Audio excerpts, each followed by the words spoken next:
In democracies, free speech is really important. We need to be able to speak about our political leaders. I assume we are free to speak about politics. We do it all the time. So I was stunned when I learned what happened in Wisconsin.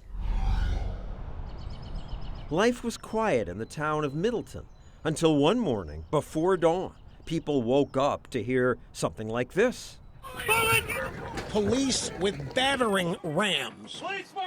A series of terrifying raids. Police search warrant! Pre-dawn paramilitary raids on homes. I rushed downstairs thinking the worst. So did her teenage son, who was scared, seeing SUVs and squad cars. They opened the door before police knocked it down. The officers told them they were under criminal investigation. Give us your computers, cell phones, files, and don't talk to anyone. We would be subject to jail time and a fine if we told anybody about the search on our home. Did they say why? No. School buses drove by, and neighbors wondered. Does it mean her husband's a pedophile? Does it mean they're big-time drug dealers? Your neighbors think you're crooks. Several people came up to me at school and said, hey, what happened at your house this morning? What was their alleged crime? You practice politics. Yes. I'm a political consultant. I do a lot of communications work, but my partner and I were also involved with Governor Walker's campaigns. They were colluding, what appears to be in violation of the campaign finance laws of the state of Wisconsin. Colluding? To try to reduce money spent in politics, political insiders imposed campaign finance rules that limit what political fundraisers can say to each other. They have certain laws that they have to follow. Democratic activist Scott Ross likes the rules. The laws are what the laws are, and when it comes to a John Doe investigation, there's a requirement of secrecy. A John Doe investigation means authorities may order suspects, don't tell anyone that you're being investigated. Not even your kids, your spouse, your parents. It was about 5:30, it was dark outside. Noah Johnson's home was raided too. He was 16 and home alone. I hear a pounding on the door. Noah's parents had left early that morning. Mind's racing, a mile a minute. I'm looking around outside, there are flashlights everywhere on the sidewalk and around the house. He wanted to call his parents, but the police wouldn't let him. They didn't let me call anyone. Hours later, they said he could leave for school, but again, he must not tell anyone about the police. I was almost 2.5 hours late for school. There's no way you can try to explain it to anyone. Well, they say, why are you late? I just said I can't say. Prosecutors claim the John Doe rule protects innocent people if charges are dropped. But it's really a tool that protects prosecutors from scrutiny. A tool that gives powerful district attorneys even more power. You know why they came after us, John? Because we were effective. Eric O'Keefe of the Wisconsin Club for Growth complained about the raids. You were told you may not speak, but you did anyway.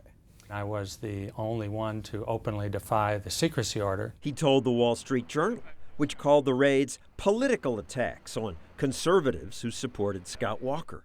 Pre-dawn raids, before sunup, they knew there would be children. No, you cannot call your parents. No, you cannot call an attorney. And you cannot tell the school why you are late. This kind of John Doe prosecution was supposed to protect the innocent. What was a modern invention is these leftists using it as a political tool. Not just leftists, insiders. 2 Republican district attorneys signed off on the raid. Everyone attacking me is a career government employee. You think there should be less government? Right. Government workers don't like that.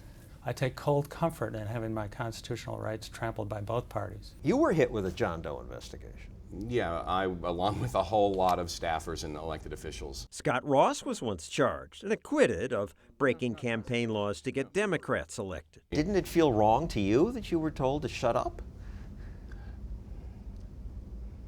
No, I don't think so. Milwaukee District Attorney John Chisholm. He's the lead bad guy. Right or wrong? He's a Democrat who opposed Scott Walker. We asked Chisholm to appear on this program. He didn't respond. It sounds like the Milwaukee District Attorney just wanted to punish you. I think that's right. Nobody stepped up and said this is wrong? No judges, nobody. They sat silent. For 5 years, until the Wisconsin Supreme Court ordered a John Doe investigation and be stopped. After years of lawsuits, Wisconsin's top court finally said prosecutors employed theories of law that do not exist. They get it. They get it. They saw what we went through. You did nothing wrong? No, we didn't do anything wrong. This is about shutting us up. That's all it is. It is a speech suppression play. One that worked. It basically silenced the Club for Growth for 5 years.